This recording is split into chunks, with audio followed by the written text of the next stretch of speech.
Welcome back to The Breakfast Run with Brando and James.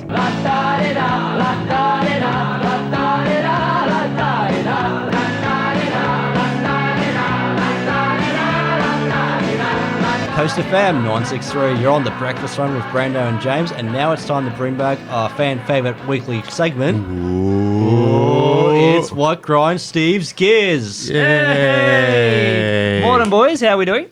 I'm doing good, thanks. Now, to those who just tuned in, this is the weekly show where we get our good friend Stephen Wheatley to just have a good old couple of minutes just to talk about what's been grinding his gears. So, Steve, what's been grinding your gears today? So, I don't know if you would have seen through social media and the news, but about a month ago, Peter V'landys and the NRL have declared, and wait for this, listeners, the Bears are going to be coming back in the NRL competition. Oh, yeah.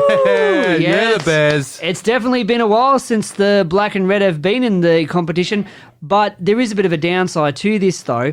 Now, this is probably the thing that grinds my gears. So, when the Bears do come back in the competition, they're not going to be known as the North Sydney Bears. They're going to be known as the Perth Bears.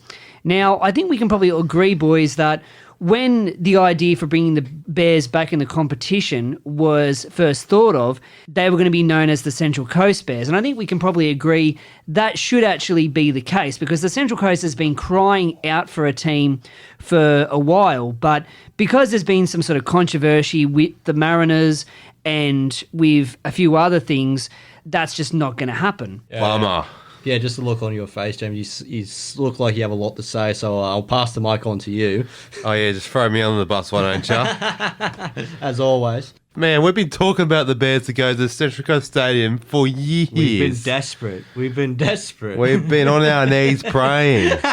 Well, I agree with you, mate. I mean, I don't know what else the Central Coast has to do to get a team. I mean, we even during COVID, you look even then when we had when we had adopted them and were starting to call them the Central Coast Warriors, went around on social media there as the new name change, and we were getting, I've never seen so many Kiwis on the Central Coast at one point. Yeah, we gave them our own stadium. Yeah. That's true, yeah. We did.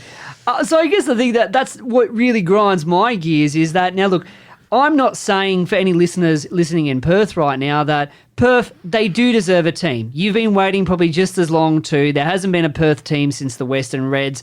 But, like, I don't understand what the Central Coast has to do. I mean, you give another team to Queensland, not to mention that the Gold Coast were a team that folded about 3 times, and then they nearly folded for the 5th time with the Titans. So, yeah. Peter V'landys, like, what are you doing, mate? Like, honestly, what else does the Central Coast have to do? I mean, sure, we can give another team to New Zealand, and, well, if you're going to give it, in my opinion, if you're going to give a team to Papua New Guinea, you might as well give one to South Africa. Yeah, might as well. Like, give us like a team in Central Coast and call it the Lobsters. We don't care.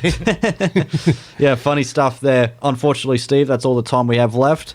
But don't you listeners go anywhere, because we'll be still talking about more about sport when the next segment is the sport news with the Breakfast Run boys. Ain't that right, James? Yeah, that's right. Don't go anywhere. Before that, we're going to play some more classic tunes right here on Coast FM. 963.